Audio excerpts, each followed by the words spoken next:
Hello everyone, welcome back to my channel. আজকে আমরা অসাধারণ একটি চাইনিজ ড্রামা মিট ইউ এর পার্ট 2 এক্সপ্লেন করতে চলেছি। তো চলো দেরি না করে দেখে আসি এই পর্বে বোকা রাজা কি তার মনের কথা বলতে পারে কি না। এপিসোডের শুরুতেই আমরা দেখতে পাই সারা রাত অ্যানসেস্টার হলে থাকার কারণে রাজার অনেক জ্বর চলে আসে। টিয়ান টিয়ান বলে, আমি যদি তোমাকে একুপাঞ্চার করি তাহলে তোমার জ্বর ভালো হয়ে যাবে। এটা বলে তার উপর একুপাঞ্চার চালিয়ে তাকে অজ্ঞান করে দিয়ে সে রাজমহল থেকে বের হয়ে চলে আসে। সে রাজমহল থেকে বের হয়ে তার মাস্টারের বাড়িতে যায় এটা জানার জন্য যে তাকে যে মাস্টার স্লিপিং পাউডার দিয়েছে সেই ফর্মুলাটা কি। সে গিয়ে মাস্টারকে পায় না। তখন আন্টিকে বলে, আন্টি আপনি যেখান থেকেই পারেন মাস্টারকে খুঁজে বের করে জিজ্ঞেস করবেন এই পাউডারের ফর্মুলা কি। যখন সে চলে আসছিল তখন তার সাথে জাওজেরুর দেখা হয়। জাওজেরু বলে, তুমি আমাকে দেখে ভয় কেন পাচ্ছ? আমরা তো একই ধরনের কাজ করছি আর আমাদের মাঝে তো ডিল হয়েছে। টিয়ান টিয়ান বলে, ঠিক আছে বলো কি করতে হবে। জাওজেরু বলে, এবার থেকে তুমি আমার কথা মতন চলবে, আমি যা বলবো তুমি তাই করবে। তারপর তাকে তার প্ল্যান বুঝিয়ে দিয়ে সে সেখান থেকে চলে আসে। পরবর্তী সিনে টিয়ান টিয়ান বাসায় ফিরে এসে চিন্তায় পড়ে যায় যে সে এখন কি করবে। এইদিকে আমরা দেখতে পাই লর্ড লু ও শ্যানপেনজো দাদির সাথে দেখা করতে আসে। লর্ড লু সম্পর্কে আমরা পরে জানবো।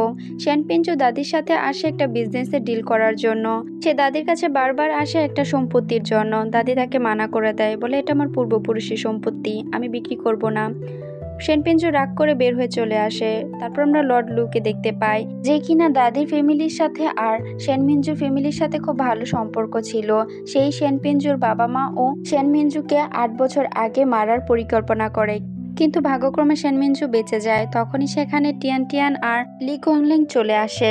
টিয়ান টিয়ানকে দেখে লর্ড লু বলে, তুমি শ্যানমিনজু, তুমি দেখতে হুবহু তোমার মায়ের মতন। শ্যানমিনজু তখন বলে, হ্যাঁ আমি শ্যানমিনজু, আমার বাবা মা 1 বছর আগে একটা রোগে আক্রান্ত হয়ে মারা যায়। লর্ড লু তখন তাকে বলে, 8 বছর আগে তোমার সাথে আমার দেখা হয়েছিল, মনে আছে? শ্যানমিনজু আমতামতো করে বলে, তখন আমি ছোট ছিলাম, তাই আমার কিছু মনে নেই। লর্ড লু তখন তাদেরকে বিয়ের শুভেচ্ছা জানিয়ে সেখান থেকে চলে আসে। সে তাকে মারার আরও পরিকল্পনা করে। পরবর্তী সিনে আমরা দেখতে পাই দাদি টিয়ান টিয়ানকে ডেকে নিয়ে তার ব্যবসার সমস্ত হিসাব নিকাশ বুঝিয়ে দিয়ে বলে, আজ থেকে তুমি সকল ব্যবসার হিসাব নিকাশ করবে। টিয়ান টিয়ান মনে মনে ভাবতে থাকে, আমি তো পড়াশোনাই পারি না, কিভাবে কি করব। দাদি বলে, আমি চাই এখন থেকে লি কুয়াংলিং আর ব্যবসা তুমি সামলাও। টিয়ান টিয়ান না চাইতেও হ্যাঁ বলে সেখান থেকে সব জিনিসপত্র নিয়ে চলে আসে। রুমে এসেই সে লি কুয়াংলিংকে বলে, আচ্ছা তুমি যদি ভালো হতে তাহলে আমার কোনো চিন্তায় থাকতো না। আমি যদি তোমাকে স্লিপিং পাউডার দেই তাহলে তুমি যদি নর্মাল হয়ে যাও, বলো আমার সাথে কোনো খারাপ ব্যবহার করবে না। লি কুয়াংলিং বলে, ঠিক আছে করব না। তখন টিয়ান টিয়ান তাকে স্লিপিং পাউডার দিয়ে বলে, এটা খেয়ে ফেলো। টিয়ান টিয়ানের কথা মতো লি কুয়াংলিং স্লিপিং পাউডার খেয়ে ফেলে। তারপর সে ঘুমিয়ে পড়ে। ঘুম থেকে উঠেই সে টিয়ান টিয়ানকে বলে, তুমি এখানে কি করছো? টিয়ান টিয়ান বলে, আমি জানতাম তুমি সজাগ হলে আমাকে আর মনে রাখবে না, তাই তোমাকে আমি বেঁধে রেখেছি। তখন আমরা দেখতে পাই সে লি কুয়াংলিংকে দড়ি দিয়ে বেঁধে রেখেছে। সে বলে, তোমার সাথে আমার কিছু জরুরি কথা আছে, তাই তোমাকে এভাবে বেঁধে রেখেছি। এটা বলেই বলে, এই নাও 1 গ্লাস পানি খেয়ে নাও। সে পিছন ফিরেই দেখে সে রশি থেকে ছুটে গিয়েছে। তারপর টিয়ান টিয়ানকে বেঁধে বলে, তোমাকে এখানে কে পাঠিয়েছে? টিয়ান টিয়ান বলে, তুমি সবসময় আমার সাথে ঝগড়া কেন করো? এসব কিছু বাদ দিয়ে দরকারি কিছু কথা বলার আছে। তোমাকে কেউ মারতে চাচ্ছে, আমি তোমাকে সম্পূর্ণ ঘটনা বলার জন্যই তোমাকে হুঁশিয়ে নিয়েছি। লি কুয়াংলিং বলে, তুমি যা জানো সবকিছু আমাকে বলো, কোনো কিছুই যেন বাদ না যায়। টিয়ান টিয়ান বলে, আমাকে জাওজেরু পাঠিয়েছে, আমাকে 1 টন স্বর্ণ দিয়ে বলেছে যেন আমি তোমাকে শেষ করে দেই, কিন্তু আমি তোমাকে মারতে পারবো না। তারপর সে লি কুয়াংলিংকে সবকিছু বুঝিয়ে বলে। লি কুয়াংলিং তার সব কথা শুনে বলে, আচ্ছা জাওজেরিন তোমাকেই কেন পাঠিয়েছে? টিয়ান টিয়ান বলে, আমার কাছে জেট পেন্ডেন্ট ছিল তাই।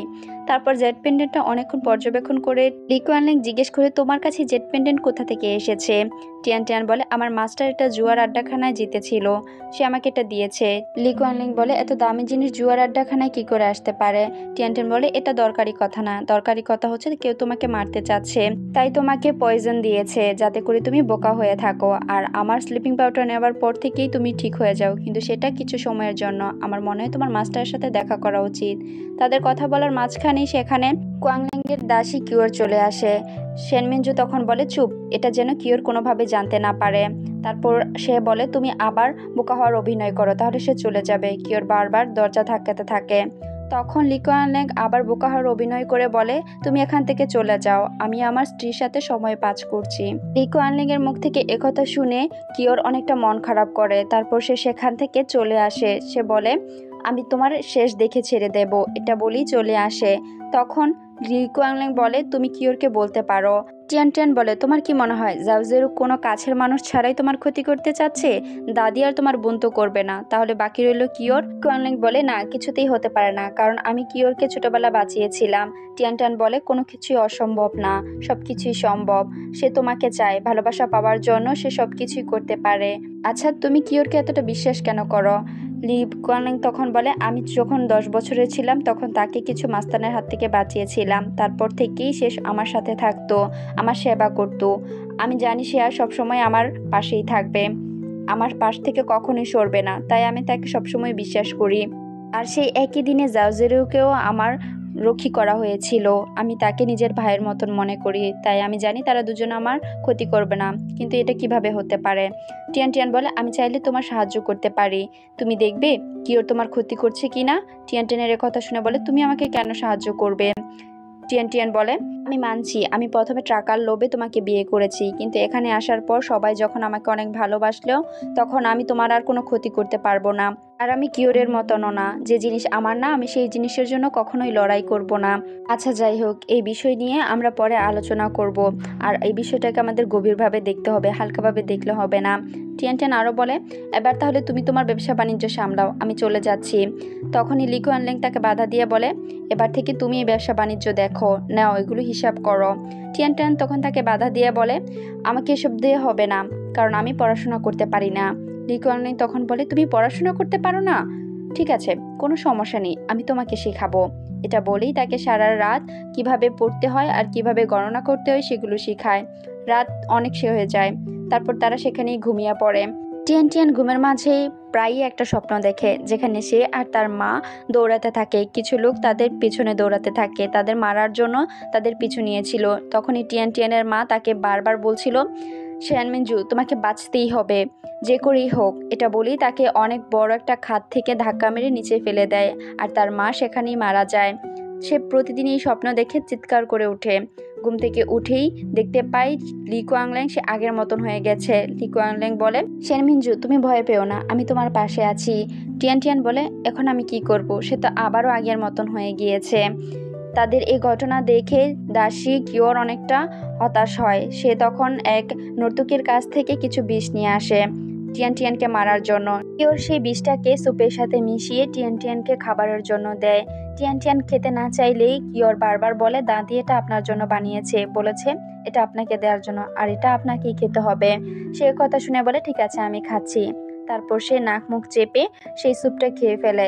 তখনই সে পেটে ব্যথার অভিনয় করে আর সেখানে অজ্ঞান হয়ে যায়। তাকে দেখার জন্য ডাক্তার ডাকা হয়। বিষের প্রতিক্রিয়া শুরু হয়, তার শরীর অনেক উইক দেখায়। ডাক্তার এই পয়জনের কোনো কিছুই ধরতে পারছিল না। সে তখন পেটে ব্যথার কিছু প্রেসক্রিপশন লিখে দিয়ে বলে তাকে রেস্ট করতে বলবেন। এটা বলেই তারা সেখান থেকে চলে যায়। দাদি বলে, তাহলে ঠিক হয়ে যাবে। সবাই যখন চলে যায় তখন ঘরে কিওর চলে আসে। কিওর এসে দেখতে থাকে সে কি সত্যি সত্যি মারা যাচ্ছে কিনা। তখনই টিয়ান টিয়ানের জ্ঞান ফিরে আসে। টিয়ান টিয়ান বলে, আমার এই পয়জনের পিছনে তোমারই হাত রয়েছে। কিওর বলে, আপনি এসব কি বলছেন? আপনার কাছে কোনো প্রমাণ নেই। টিয়ান টিয়ান বলে, আমি জানি, কারণ আমরা দুজনই একই রকম। কিওর তখন বলে, তার মানে আপনি জেনেই গিয়েছেন, তাহলে আর কি করার, আপনাকে এখন মরতেই হবে। টিয়ান টিয়ান বলে, তার মানে তুমি লি কুয়ানল্যাংকে বিষ দিয়ে বোকা বানিয়ে রেখেছো, তাই না? কিওর বলে, আমার কাছে আর কোনো উপায় নেই। সে সুস্থ থাকলে কখনোই আমাকে বিয়ে করতো না, তাই এই একটা মাত্রই উপায় আমার কাছে ছিল, তাকে আমার কাছে রাখার জন্য। আর যাই হোক, তাকে আমার কাছ থেকে কেউ আলাদা করতে পারবে না। এটা বলেই সে সেখান থেকে চলে আসে। টিয়ান টিয়ান সেখানে কিছুক্ষণ অভিনয় করতে থাকে, বলে, আমাকে সাহায্য করো প্লিজ কিওর, প্লিজ। এটা বলেই কিছুক্ষণ চিৎকার করার পর সে সেখান থেকে উঠে এসে পানি পান করে। তারপর বলে, এখন তুমি বের হয়ে আসতে পারো। এই সকল ঘটনায় লি কুয়ানল্যাং আড়ালে দাঁড়িয়ে দেখছিল। টিয়ান টিয়ান বলে, এখন তো তোমার বিশ্বাস হলো? কোনো মেয়ে মানুষকে এতটা বিশ্বাস করতে নেই, সবাই ধোঁকা দেয়। লি কুয়ানল্যাং বলে, আমি কখনো ভাবতেও পারিনি কিওর আমার সাথে এরকমটা করবে। টিয়ান টিয়ান বলে, এবার থেকে আমাদের সাবধান হতে হবে, যে কোনো পদক্ষেপ ভেবেচিন্তে নিতে হবে। লি কুয়ানল্যাং বলে, ঠিক আছে, চলো আমরা একটা প্ল্যান করি। তার আগে তোমার মাস্টারের সাথে আমার দেখা করতে হবে। টিয়ান টিয়ান বলে ঠিক আছে, আমি তাকে খুঁজে বের করে তার সাথে আপনার দেখা করিয়ে দেব। তারপর তারা প্ল্যান করে কিভাবে কি করতে হবে। তাদের কথা বলার মাঝখানে লি কুয়াংলিংয়ের ওষুধের প্রতিক্রিয়া শেষ হয়ে যায়, সে আবারও অ্যাবনর্মাল হয়ে যায়। তখনই দাদি তাদের ডেকে বলে কৃষকের হালনাগাদ দেখার জন্য টিয়ান টিয়ানকে যাওয়ার। টিয়ান টিয়ান যেতে চায় না। লি কুয়াংলিং বলে দাদি আমি ওর সাথে যাব, সেখানে অনেক মানুষ, তাদের কাউকেই সে চেনে না, তাই আমি থাকলে তার সুবিধা হবে। দাদি তখন মানা করে। লি কুয়াংলিং বলে দাদি পরবর্তীতে তো আমাকেই এই বংশের হাল ধরতে হবে, তাই আমি সাথে গেলে ভালো হবে, নিজে পর্যবেক্ষণ করতে পারবো। দাদি তখন বলে ঠিক আছে, তাহলে সাথে অনেকগুলো রক্ষী নিয়ে যেতে হবে। লি কুয়াংলিং বলে ঠিক আছে, তাহলে আমরা রেডি হচ্ছি। জাও জেরু এই সুযোগটা কাজে লাগিয়ে লি কুয়াংলিংকে মারার জন্য কিছু লোক পাঠায়। তারা যখন রাস্তায় যাচ্ছিল, টিয়ান টিয়ান তখন বলে আমার কোনো কিছুই ভালো লাগছে না, আমি যদি কোনো কিছু করতে না পারি তাহলে কি হবে। লি কুয়াংলিং বলে টিয়ান টিয়ান চিন্তা করো না, আমি তো আছি। টিয়ান টিয়ান তাকে কিছু স্লিপিং পাউডার দিয়ে বলে যদি কোনো বিপদের আঁচ পাও তাহলে তুমি এই স্লিপিং পাউডারটা খেয়ে নিও। তখনই সেখানে কিছু সন্ত্রাসী আক্রমণ চালায়। তারা আক্রমণ করে বাইরের সকল রক্ষীকেই মেরে ফেলে। টিয়ান টিয়ান বাইরে বের হয়। তারা মূলত এসেছিল টিয়ান টিয়ানকেই মারার জন্য। তারা টিয়ান টিয়ানের উপর হামলা চালায়। তখনই সেখানে আরও কিছু সন্ত্রাসী চলে আসে, সেগুলো পাঠায় হচ্ছে জাও জেরু। দুই দল সন্ত্রাসী হয়ে যাওয়ায় কেউই কাউকে চিনছিল না। তখন এই সুযোগটা কাজে লাগিয়ে টিয়ান টিয়ান তাদের দুজনের মাঝখানে দ্বন্দ্ব লাগিয়ে দেয়। তারপর সেখান থেকে সে ঘোড়া নিয়ে চলে আসে। কিছু দূর আসার পর আবার তার উপর হামলা চালায়। এবার হামলা থেকে বাঁচতে আর কোনো উপায় না দেখেই সে হামলার শিকার হতে যাচ্ছিল। তখনই আমরা দেখতে পাই লি কুয়াংলিং স্বাভাবিক রূপে চলে আসে। সে তখন দুর্বৃত্তদের সাথে লড়াই করে টিয়ান টিয়ানকে নিয়ে সেখান থেকে দূরে কোথাও চলে যায়। তখন অনেক রাত হয়ে যায়, সে আঘাতপ্রাপ্ত হয়। টিয়ান টিয়ান তার আঘাতের উপর কিছু ওষুধ লাগিয়ে দিতে থাকে। টিয়ান টিয়ান বলে আমি যখনই দূরে কোথাও যেতাম মাস্টারের সাথে এরকম আঘাত পেতাম, তাই সবসময় ওষুধ সাথেই রাখতাম। তারপর কিছু লোকজন এসে টিয়ান টিয়ান আর লি কুয়াংলিংকে নিয়ে রাজপ্রাসাদে যায়। যখন রাজপ্রাসাদে যায়, টিয়ান টিয়ান রাতে ঘুমানোর আগে লি কুয়াংলিংয়ের দিকে তাকিয়ে ভাবতে থাকে যে আমি তো মনে হচ্ছে তোমাকে সত্যি সত্যি ভালোবেসে ফেলেছি, এখন আমি কি করব? আমি কি এই বিষয়টা নিয়ে ভাবতে পারবো, নাকি এখনই সেটাকে বাধা দেব? কিছুই বুঝতে পারছি না। এইদিকে আমরা দেখতে পাই জাও জেরুর লোকজন এসে সবকিছু বর্ণনা করতে থাকে যে সেখানে আরও একদল লোক ছিল যারা মুখ বাঁধা ছিল, তাদের কোনো ধরনের রেকর্ডই খুঁজে পাওয়া যায়নি। তারাও তাদের উপর হামলা চালায়, তার জন্য তাদের সকল প্ল্যান ভেস্তে গিয়েছে। জাও জেরু বলে ঠিক আছে, আমি সবকিছু দেখে নেব। তারপর তারা সেখান থেকে চলে আসে। পরবর্তী সিনে আমাদের দেখানো হয় সকালবেলা লি কুয়াংলিং আর টিয়ান টিয়ান সকলের সামনে বোকা হওয়ার অভিনয় করলেও তারা সবাই চলে গেলে লি কুয়াংলিং স্বাভাবিক হয়ে যায়। তখন বলে আমি দাদির সামনে সবকিছু তোমাকে বলতে পারছি না, আমি এই বিষয়টা নিয়ে কারোর সাথে আলোচনা করেছি, যেন এই সবকিছু ভালোভাবে পর্যবেক্ষণ করা হয় আর আসল দোষীকে খুঁজে বের করা হয়। টিয়ান টিয়ান বলে ঠিক আছে, তোমাকে অসংখ্য ধন্যবাদ। তখনই টিয়ান টিয়ানকে দাদি ডেকে পাঠায়। দাদি ডেকে বলে আমি একজন গাইনোলজিস্টকে ডেকে পাঠিয়েছি, তাকে বলেছি তোমাকে কিছু ওষুধ প্রেসক্রাইব করার জন্য, তুমি তার সাথে যাও, তুমি দ্রুত প্রেগনেন্ট হয়ে যাবে। টিয়ান টিয়ান বলে তার কোনো প্রয়োজন নেই, কারণ আমার কোনো সমস্যা নেই। তখনই তাকে গাইনোলজিস্ট চেক করে এসে বলে রানী সাহেবা, বিয়ের 3 মাস হয়ে গেছে, এখনো ছোট রানী কুমারী আছে। এটা শুনে দাদি অনেকটা রাগ হয়ে যায়, বলে এটা কিভাবে হতে পারে?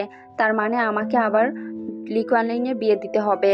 গাইনোলজিস্টও সেটা বলে যে 3 মাস হয়ে গেছে, এখনো সে প্রেগনেন্ট হয়নি, আপনার উচিত আরেকজনকে বিয়ে করিয়ে দেওয়া। এটা শুনে কিওর বলে আমি রাজি আছি। দাদি তখন সিদ্ধান্ত নেয় কিওরকে তার সাথে বিয়ে দেওয়ার। এদিকে আমরা দেখতে পাই জাও জেরু শ্যানপিঞ্জুর সাথে দল পাকায় কিভাবে লু ফ্যামিলির ক্ষতি করা যায়। তার পরবর্তী সিনে আমরা দেখতে পাই সে টিয়ান টিয়ানের সাথে দেখা করে সমস্ত প্ল্যান বলে। টিয়ান টিয়ান তার কাছ থেকে পরবর্তী পদক্ষেপ কি হতে পারে সেটা জেনে সেখান থেকে চলে আসে। ঠিক আছে, আপনি চিন্তা করবেন না, আমি সব কিছু সামলে নেব। রাতে যখন খাবার খাচ্ছিল তখনই দাদি তাদের সবাইকে বলে আর অনেক বয়স হয়ে গিয়েছে, এবার বংশে নতুন একজন প্রদীপের খুবই প্রয়োজন, তাই সে সিদ্ধান্ত নিয়েছে লি কুয়াংলিংকে আবার বিয়ে দেবে। সে কিওরের সাথে তার বিয়ে ঠিক করেছে। এটা শুনে টিয়ান টিয়ানের মন অনেকটা খারাপ হয়ে যায়। টিয়ান টিয়ান না চাইতেও স্বীকার হয়, বলে ঠিক আছে, আমি আপনার সকল সিদ্ধান্ত মেনে নিতে রাজি আছি। তখনই জাও জেরু বলে আমি জানি আপনি সবকিছু নিয়ে তাড়াহুড়া করছেন, কিন্তু এটা তাড়াহুড়া করার জিনিস না, আমাদের ব্যবসা খুব ভালো চলছে আর সবাই জানে মাত্র কয়েকদিন হলো তাদের বিয়ে হয়েছে। এখন যদি আবার নতুন কোনো বিয়ে হয় তাহলে সেটা নিয়ে আমাদের পরিবারে অনেক খারাপ কিছু হতে পারে। দাদি বলে ঠিকই বলেছ, তাহলে এই বিষয়টা নিয়ে আমরা পরে সময় মতন আলোচনা করব। তাদের কথা শুনে কিওর কিছুটা রাগান্বিত হয়ে যায়, কিন্তু কিছুই বলে না। তখন সেখান থেকে টিয়ান টিয়ান হাসি মুখে বলে, আপনারা খাবার খান, আমার পেট ভরে গেছে, আমি আসি। এটা বলেই সে সেখান থেকে চলে আসে।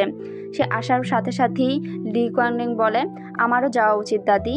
তার পিছু পিছু তখন সে দৌড়ে চলে আসে। আর এখানে আমাদের পার্ট 2 শেষ হয়ে যায়। ধন্যবাদ।